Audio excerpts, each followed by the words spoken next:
Canada में gangster सुखदून Singh उर्फ सुक्खा की हत्या हो गई है। अज्ञात हमलावरों ने सुक्खा की गोली मारकर हत्या की है। जमाना गया भाई कि चलो चलो लूटने चलो, हिंदुस्तान चलो, सोना लूटो, गोल्ड लूटो, हीरे जवाहरात लूटो, लोगों को गुलाम बनाओ, बंदियां बनाओ। हिंदुस्तान बदल गया है।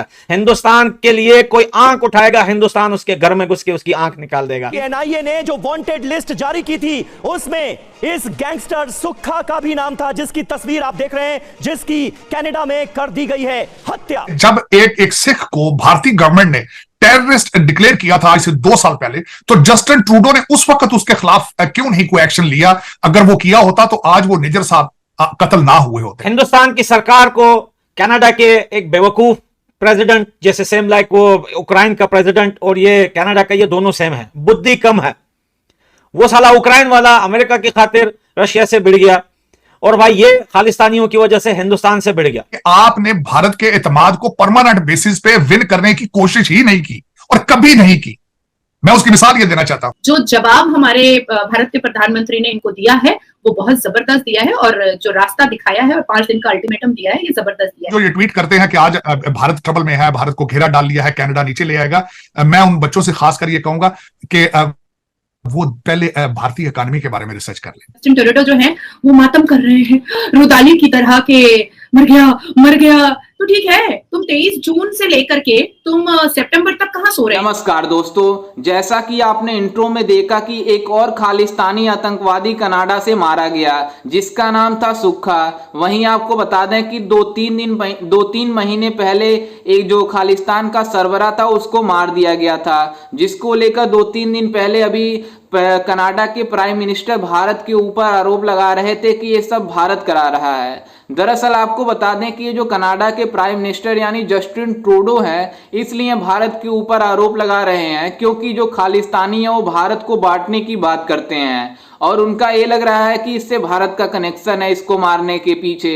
लेकिन आपको बता दें कि जस्टिन ट्रूडो इसी खालिस्तानियों की वजह से अपना सरकार चला रहे हैं और एक खालिस्तानी जस्टिन ट्रूडो को सपोर्ट करते हैं, जिसके वजह से जस्टिन ट्रूडो आज प्राइम मिनिस्टर बने हुए हैं कनाडा के, और खालिस्तानी के सरबराह को मार दिया गया है जिससे इनका कुर्सी खतरे में आ गया है, जिसके वजह से भारत के ऊपर आरोप लगा रहे हैं। You are prime minister of Canada, आपको पहले रिसर्च करनी चाहिए थी, इन्वेस्टिगेशन करनी चाहिए थी, एलिगेशन बेसिस के ऊपर आपको इतना बड़ा ब्लंडर नहीं करना चाहिए था, नंबर 1। अब उसके बाद उन्होंने क्या किया है, उसके बाद उन्होंने जायंट स्टेटमेंट लेने की कोशिश की अमेरिका से और बर्तानिया से, दोनों ने रिफ्यूज किया।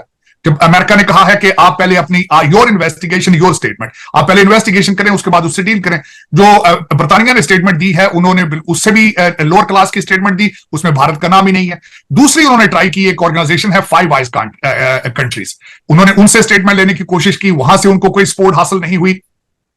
उनकी फॉरेन मिनिस्टर इस वक्त यूनाइटेड नेशंस के इजलास के लिए न्यूयॉर्क आ चुकी हैं और उन्होंने कहा है कि वो G7 कंट्रीज से ये इसकी सपोर्ट हासिल करने की कोशिश करेंगे। लेकिन मेरे ख्याल में इन एलिगेशन के बेसिस पे, इल्जामात के बेसिस के ऊपर कोई भी जो कंट्री है वो इनको सपोर्ट नहीं देगा। बिलखसूस जब भारत दुनिया की 5वीं बड़ी इकोनॉमी हो तो ये रिस्क कौन लेगा? मेरे ख्याल में इस वक्त Justin Trudeau is in a tight corner, he is under pressure. उन्होंने कर तो लिया है, जिस तरह आपने खुद फरमाया है कि अब वो जो है वो उसके बारे में सोच रहे हैं, टोन डाउन हो चुके हैं। आज उन्होंने कहा है कि मेरा मकसद ये नहीं था। मुझे लगता है कि जस्टिन ट्रूडो जो है उसने इंसान का झूठा पानी पी लिया है, इसलिए वो खालिस्तानी जैसे टेररिस्ट और आतंकवाद को हवा और पनाह दोनों दे रहा था और देने के चक्कर में लगा हुआ है। मगरमच्छ वाले आंसू को बहता हुआ हमने देखा न्यूज चैनल पर, और जिस तरह से उसने एक्सपेल किया इंडिया के डिप्लोमेट को, तो हमने भी पहली फुर्सत में एकदम रफा दफा किया, चल निकल यहाँ से। 4 मिनट लगे सिर्फ मोदी जी को, 4 मिनट। बिल्कुल बता रहे हैं, 4 मिनट की मीटिंग थी। 4 मिनट में क्या मीटिंग होती है? हम तो सलाम दुआ करें तो 4 मिनट गुजर जाते हैं। अब देखो आप हमारे मोदी जी का पावर, बस 4 मिनट में रफू चक्कर कर दिया और कहा कि चल अपने रास्ते को निकल, और ये मतलब अल्टीमेटम भी दे दिया है कि भैया 5 दिन तेरे पास है, 5 दिन में तू भारत खाली कर। तो ये जो उन्होंने स्टेप लिया है हमारे भारत के प्रधानमंत्री जी ने, बहुत खूबसूरत स्टेप लिया। जब एक सिख को भारतीय गवर्नमेंट ने टेररिस्ट डिक्लेयर किया था आज से 2 साल पहले, तो जस्टिन ट्रूडो ने उस वक्त उसके खिलाफ क्यों नहीं कोई एक्शन लिया? अगर वो किया होता तो आज वो निजर साहब कत्ल ना हुए होते। और दूसरा, वो कत्ल हुए हैं और उनके जो एलिगेशन है, एक भी अरेस्ट अभी तक नहीं हुई। और उसके अंदर मैं समझता हूं कि ये वाकई ही अगर देखा जाए तो अगर 2 साल पहले एक आपके कंट्री का बंदा जो है उसको दूसरा कंट्री टेररिस्ट डिक्लेयर कर रहा है, तो आपको सोचना चाहिए था कि उस वक्त एक्शन लिया जाता उसके ऊपर। तो आज आप उसी चीज के ऊपर अब 3 महीने के बाद, उसके मर्डर के बाद, आज आप उसके ऊपर सियासत कर रहे हैं। मेरे ख्याल में जिस तरह मैंने आपको कहा है कि he is in deep waters now. सबको पता है कि 28 जून 2023 को कनाडा ब्रिटिश कोलंबिया में इसकी डेथ हो गई, लेकिन जस्टिन टोरेडो जो है वो मातम कर रहे हैं रुदाली की तरह के मर गया। तो ठीक है, तुम 23 जून से लेकर के तुम सितंबर तक कहां सो रहे थे और अचानक से तुमको ये नींद की गोली तुम्हारी खत्म हो गई और तुम्हारा गुड मॉर्निंग हो गया और तुमने कहा कि भाई ये हमारे धरती पर, हमारे कनाडा में ये मर गया है, और वो रिएक्शन देना स्टार्ट कर दिया। मैं आपको बताते चलूं कि 1980 में ऑपरेशन ब्लू स्टार में भी ऑफिसर गिल ने इस खालिस्तानी जहर वालों को उन्होंने खत्म करने की कोशिश की थी और बहुत भरपूर तरीके से खत्म करने की कोशिश की थी और काफी हद तक ये खत्म हो भी चुका था ऑपरेशन ब्लू स्टार में। वेस्टर्न सिविलाइजेशंस मोस्टली जो है वो अंडर इंडियन डायस्पोरा प्रेशर में है। वो इस वक्त देखा जाए तो अमेरिका जो है वो तो इंडियन डायस्पोरा चला रहा है अमेरिका को। वो इस तरह का अमेरिका से ऋषि सुनक है बर्तानिया में, अल्टीमेटली उन्हें पता होना चाहिए था कि अगर मैं ये काम करूंगा तो इस तरह का to bring India down after G20, तो ना बर्तानिया सपोर्ट करेगा ना अमेरिका सपोर्ट करेगा। तो मेरे ख्याल में ये वो नहीं है, ये वही है कि अपनी इंटरनल इनकी पॉपुलैरिटी कम हो रही थी, इनको आगे इलेक्शन इनको नजर आ रहा था कि नहीं जीत पाएंगे, और वो जो 25 वोट जो है वो मिस्टर जसप्रीत सिंह की पार्टी के, वो पक्के करने के लिए मेरे ख्याल में जस्टिन ट्रूडो साहब ने इतना बड़ा रिस्क लिया है। वैसे भी अभी रिसेंटली उनकी डाइवोर्स हुई है, इमोशंस भी हो सकते हैं, मायूसियां भी हो सकती हैं, और उसका फिर उन्होंने यही, और फिर जब खासकर जहाज खराब हो जाए आपका किसी ऐसे फॉरेन सॉइल पर और आपको कोई घास ना डाले और आपके हालात ये हो जाए, तो फिर आप इस तरह के ब्लंडर कर सकते हैं। ऐसी कोई बड़ी बात नहीं, और मेरा ये ब्लंडर है, मैं समझता हूं कि बहुत बड़ा ब्लंडर किया है उन्होंने, और उसका रिजल्ट निकलेगा, आप देखेंगे कि he will lose the popularity in his own country. Narendra Damodar Das Modi ji ने इस बात को टोरेडो को समझाने की पूरी कोशिश की थी कि ऐसे टेररिस्ट को तुम हमारे हवाले कर दो, और इस चीज को सुकून की तरफ लेकर के चलना जरूरी है, क्योंकि कनाडा और भारत के रिलेशन जो है ट्रेड और बायलैटरल के हिसाब से काफी एमओयू पर काम हो रहा है और हो भी चुका है। तो एक छोटी सी चीज को लेकर के इसको बड़ा बनाने की जरूरत नहीं है। अब बेचारे जस्टिन टोरेडो वो छाती पीटने वाले, हालिया में उन्होंने डिवोर्स भी की दिया है, तो मुझे लगता है कि थोड़ा सा डिप्रेशन में चले गए हैं बीवी को डिवोर्स देने के बाद। तो वो मातम फिर वसीना फूटने लगे और कहने लगे कि नहीं ऐसा तो नहीं हो सकता है, मगरमच्छ के आंसू बहाने लगे। तो भाई भारत के प्रधानमंत्री भी तो किसी से कम नहीं है। अब एक तरफ जहां पूरी दुनिया भारत के प्रधानमंत्री को सर्वप्रथम देख रही है, एक तरफ पूरी दुनिया मेड इन इंडिया की चीजों के साथ एमओयू कर रही है, एक तरफ जहां पूरी दुनिया, जो बिडेन बोलिए या कोई भी देश उठा लीजिए, सारे देशों का क्या ही नाम लेना, ये पूरी दुनिया, ये पूरा विश्व भारत के प्रधानमंत्री को अपनी पलकों पे बिठा रहा है, हमारे साथ बायलैटरल और ट्रेड रिलेशनशिप कर रहा है। वहां पर जस्टिन टोरेडो अगर ऐसी बात कहते हैं कि वो एक टेररिस्ट के लिए और टेररिस्ट एक्टिविटीज के नाम पर वो फ्रीडम ऑफ स्पीच की बात करते हैं, तो भैया ये फ्रीडम ऑफ स्पीच कौन सी फ्रीडम ऑफ स्पीच है जहां पर हर रोज भारत के कैबिनेट मंत्री को गालियां दी जाती हैं। जी हाँ दोस्तों, जैसा कि आपने देखा कि कैसे पाकिस्तानी मीडिया भी कह रही है कि इसके पीछे भारत नहीं है, लेकिन आपको बता दें कि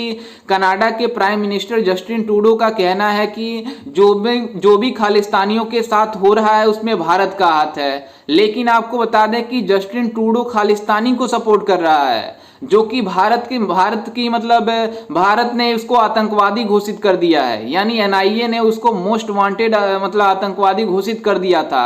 वहीं आपको बता दें कि जो खालिस्तानी का एक और मेंबर था, यानी सुक्खा नाम था, उसको भी मार दिया गया है। आज का न्यूज है, जिसको लेकर फिर भी बवाल चल रहा है कि कनाडा में इसको कैसे मार दिया गया। वहीं आपको बता दें कि जो कनाडा में खालिस्तानी रह रहे हैं वो भारत के खिलाफ आग उगलते हैं, जिसके लिए भारत तो इसको छोड़ेगा नहीं। वहीं आपको बता दें कि इससे मतलब कनाडा के प्राइम मिनिस्टर को इसलिए चुभ रही है क्योंकि उनकी कुर्सी खालिस्तानियों की वजह से चलती है, और खालिस्तानी जस्टिन ट्रूडो को सपोर्ट करते हैं, इसलिए वो प्राइम मिनिस्टर बने हुए हैं और उनकी कुर्सी जाने वाली है। अभी उनका डिवोर्स हुआ था तो उनका अभी सदमा गया नहीं, तो फिर से खालिस्तान उनका सपोर्ट हटा रहे हैं, जिसके वजह से उनकी कुर्सी जाने वाली है। इसलिए वो सोच रहे हैं कि हम भारत के ऊपर आरोप लगाते हैं, क्योंकि भारत का कनेक्शन है मतलब इन खालिस्तानियों से, क्योंकि खालिस्तान चाहता है कि भारत को टुकड़े में बांटना। वहीं ऐसा कभी नहीं होगा, क्योंकि भारत की इस समय फॉरेन पॉलिसी इतनी स्ट्रांग हो गई है कि कोई दूसरा देश आंख उठाकर भी भारत से पंगा नहीं ले सकता, और ये कनाडा वाले भारत से पंगा लेकर खुद ही फंस गए हैं। वहीं आपको बता दें कि कनाडा के प्राइम मिनिस्टर एक बार फिर से मतलब खामोश हो गए हैं, क्योंकि वो भारत के सामने ढीले पड़ जाते हैं, क्योंकि भारत का फॉरेन पॉलिसी इतना स्ट्रांग है कि इसके आगे मतलब यूएसए भी झुक जाता है। वहीं आपको बता दें कि यूएसए और ब्रिटेन भी भारत का सपोर्ट कर रहा है, यूके भी भारत का सपोर्ट कर रहा है, लेकिन ये खालिस्तान वाले मानने को तैयार नहीं है कि ये भारत, उनका कहना है कि ये भारत ने कराया है। लेकिन ये खालिस्तानियों को सपोर्ट क्यों करते हैं? क्योंकि खालिस्तानियों को तो टेररिस्ट घोषित कर दिया गया है हमारे एनआईए की तरफ से, लेकिन ये फिर भी मतलब बाज नहीं आते हैं। खैर, इस पर आपकी क्या राय है? हमें अपनी राय कमेंट में जरूर दीजिएगा। मिलते हैं किसी अन्य वीडियो में, तब तक के लिए जय हिंद, वंदे मातरम।